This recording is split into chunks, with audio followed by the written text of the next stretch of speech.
எனக்கு திருமணம் செய்ய போறாங்க. எனக்கும் சில பெண்கள பிடிச்சிருக்கு. சில பெண்களுக்கும் என்ன பிடிச்சிருக்கு. ஆனா, என் குடும்பத்துக்கு எந்த மாதிரியான பெண் நல்லதுன்னு கொஞ்சம் சொல்லுங்களேன்.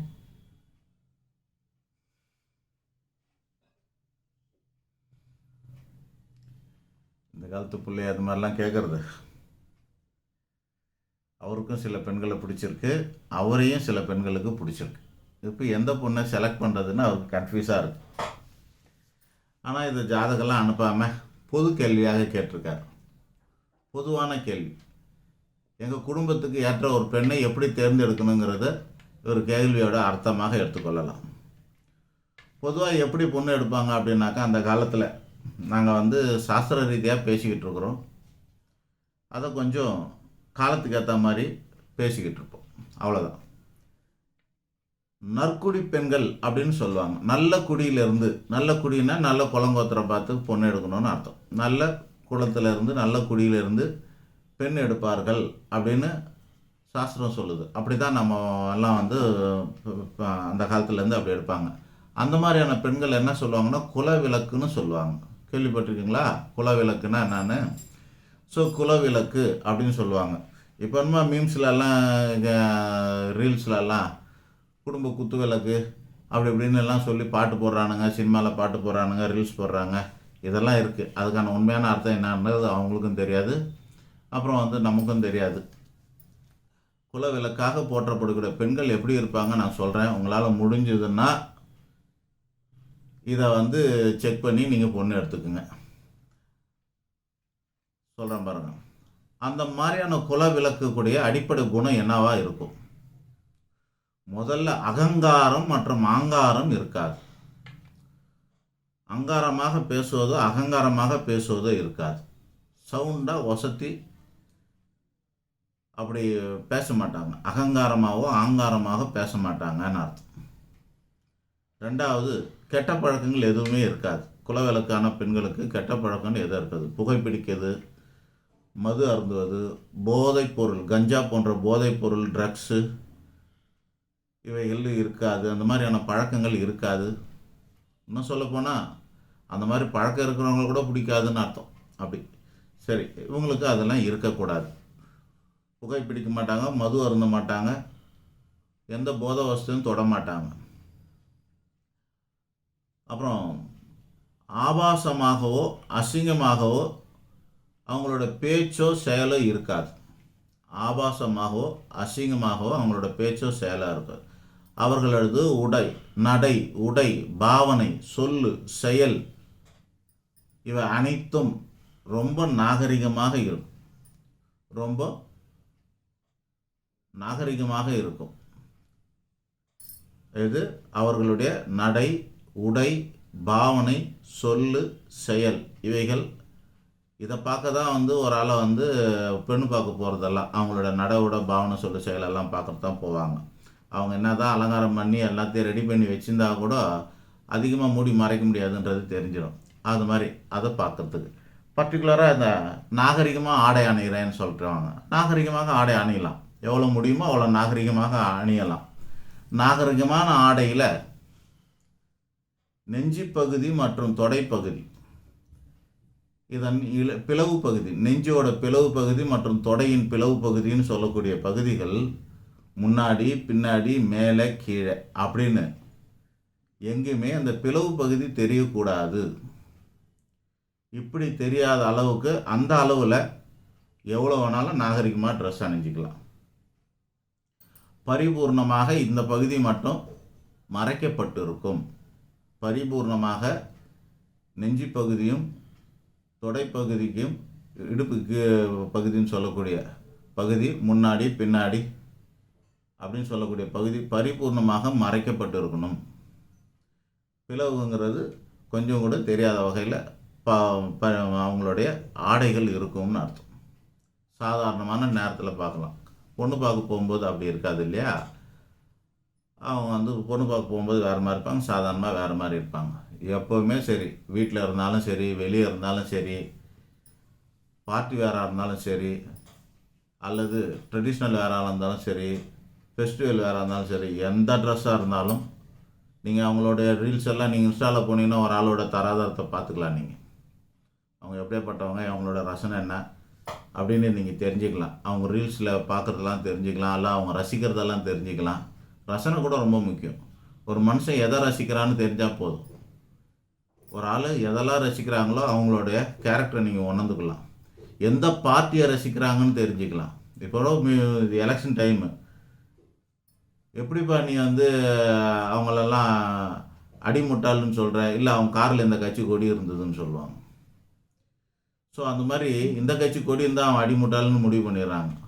முன்னாடி கூட ஒரு இடத்துல வந்து ரஜினிகாந்த் பேசினாங்க, இந்த பத்திரிகை படித்தாக்கா அவங்கெல்லாம் இந்த மாதிரி இருப்பாங்க, இந்த பத்திரிகை படித்தா இந்த மாதிரி இருப்பாங்க. நீங்கள்லாம் பார்க்கலாம், அந்த காலத்தில் வந்து ஒரு பர்டிகுலர் பத்திரிகை வந்து படிக்க தெரியுதே இல்லையோ வீட்டில் வாங்குவாங்க. காரணம்னா இதை வாங்கினா அவங்களோட ஸ்டாண்டர்ட் அந்த மாதிரின்னு அர்த்தம். ஸோ அதுபோல் நாம் என்ன படிக்கிறோன்றதெல்லாம் கூட முக்கியமாக இருக்குது. நம்ம என்ன ரசிக்கிறோங்கிறதெல்லாம் முக்கியமாக இருக்குது. யாரை ரசிக்கிறோம்? நடிகர்கள்லாம் ரசிக்கிறோம். யாரை ரசிக்கிறோங்கிறது முக்கியம் இருக்குல்ல.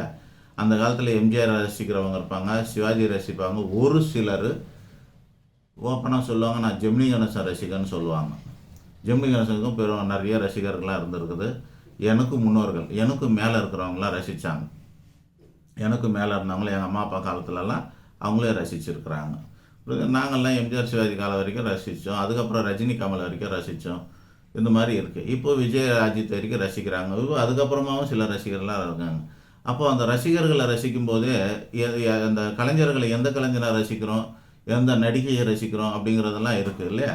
அந்த ரசனை கூட நம்மளுடைய குணத்துடைய வெளிப்பாடாக இருக்கும். நம்மளோட குணத்தோட வெளிப்பாடு. நம்ம ரசிக்கும் போதே சொல்லணும், நான் இதெல்லாம் ரசிக்கிறேன்னு. நான் வந்து நம்ம பார்க்குற படங்கள் எல்லாமே நம்மளோட கேரக்டர் எல்லாம் காட்டுது. இங்கே இருக்கிற சாமி படம், இவ்வளோ சாமி படம் வச்சுருக்குறோம். நம்மளை டிபியில் என்ன வைக்கிறோம், நம்ம டிபியில் ஃபோனோட டிபியில் என்ன வைக்கிறோம், ஸ்டேட்டஸில் என்ன போடுறோம், இதெல்லாம் நம்மளோட உள்ள கருத்து. ஸ்டேட்டஸுங்கிறது என்ன, நம்மளோட உள்ள கருத்துன்னு அர்த்தம்.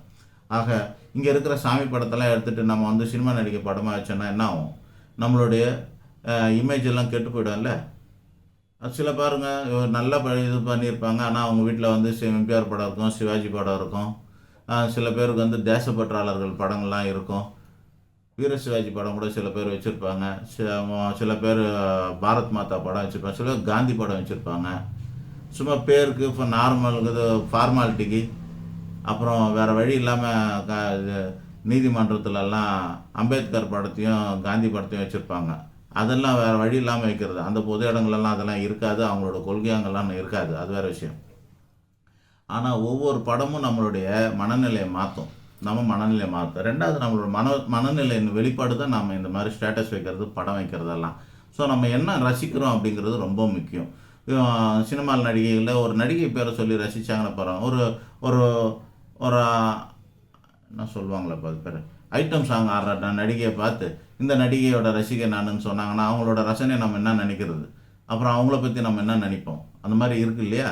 ஆக ரசனையே ஒரு ஆளை வந்து காட்டி கொடுத்துரும். நம்ம எதை ரசிக்கிறோங்கிற போது அந்த ரசனையை ஒரு ஆளை காட்டி கொடுத்துரும். அதனால அவங்களோட நட, உட, பாவனை, சொல்லு, செயல் இவைகளில் ஆபாசங்கிறது துளி கூட இருக்கக்கூடாது.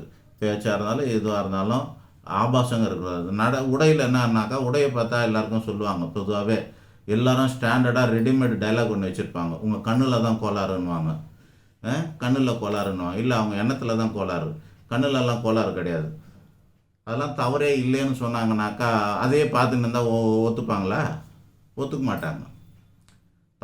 ரொம்ப குறைவான ஆடை அணிஞ்சிருக்காங்க, அதையே பார்த்துக்கிட்டே இருந்தோம்னு வச்சுக்கோங்க, இப்படியே பார்த்துக்கிட்டே இருக்கிறோம்னு வச்சுங்களேன், அவங்க அலோவ் பண்ணுவாங்களா? பார்க்குறதுக்கு ரைட்ஸ் இருக்குது, உரிமை இருக்குது, அலோவ் பண்ணுவாங்களா?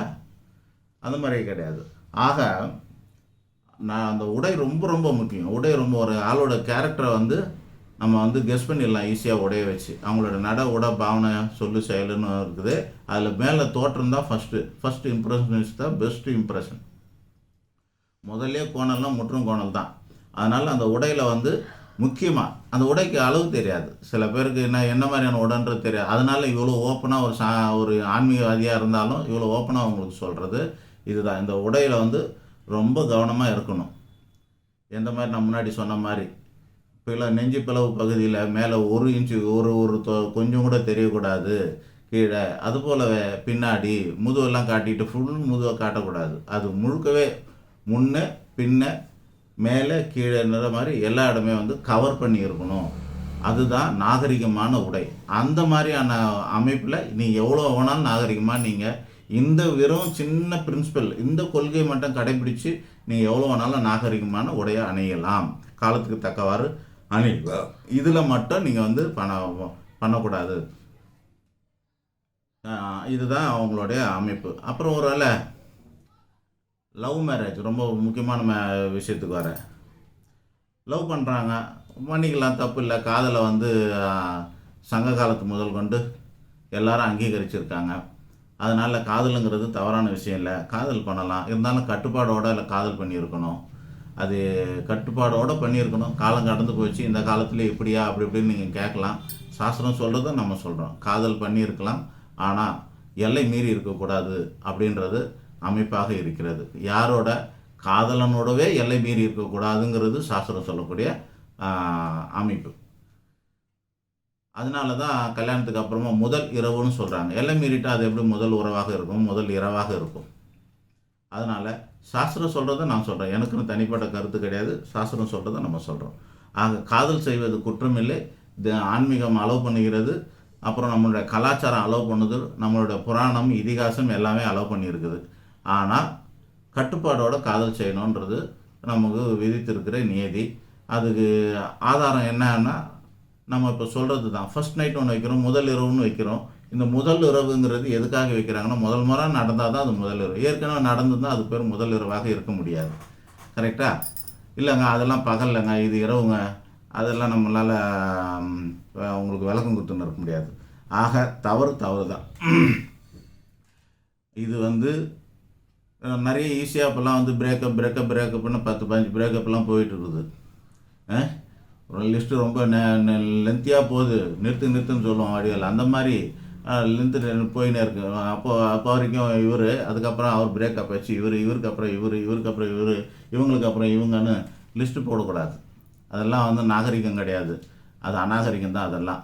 ஆக அப்படியே லவ் பண்ணியிருந்தாலும் எல்லை மீறி இருக்கக்கூடாது. நான் ரொம்ப கண்ணியமான வார்த்தைகளோடு சொல்கிறேன். எல்லை மீறி இருக்கக்கூடாது. இல்லையா, நாங்கள் கல்யாணம் தான் பண்ணிக்க போகிறோமே. நீங்கள் எந்த காலத்தில் இருக்கிறீங்க? லிவிங் டுகெதர்லாம் வந்துருச்சு, ரிலேஷன்ஷிப்பில் இருக்கிறோம், அப்படி இப்படின்னு ஒன்றுமே பேசுகிறாங்களே, அதெல்லாம் நீங்கள் பேசிக்கங்கம்மா. நான் ஐதர் காலத்து ஆள் தான். சாஸ்திர ரீதியாக என்ன இருக்குதோ அதுதான் நான் சொல்லிகிட்டு இருப்பேன். சாஸ்திரம் அதுக்கு அலோவ் பண்ணல. நீங்கள் கேட்டதுக்கு பர்டிகுலராக உங்களுக்கான பதிலாக கூட நீங்கள் எடுத்துக்க. மக்கள் மற்றவங்கெல்லாம் எடுத்துக்கலனாலும் பரவாயில்ல.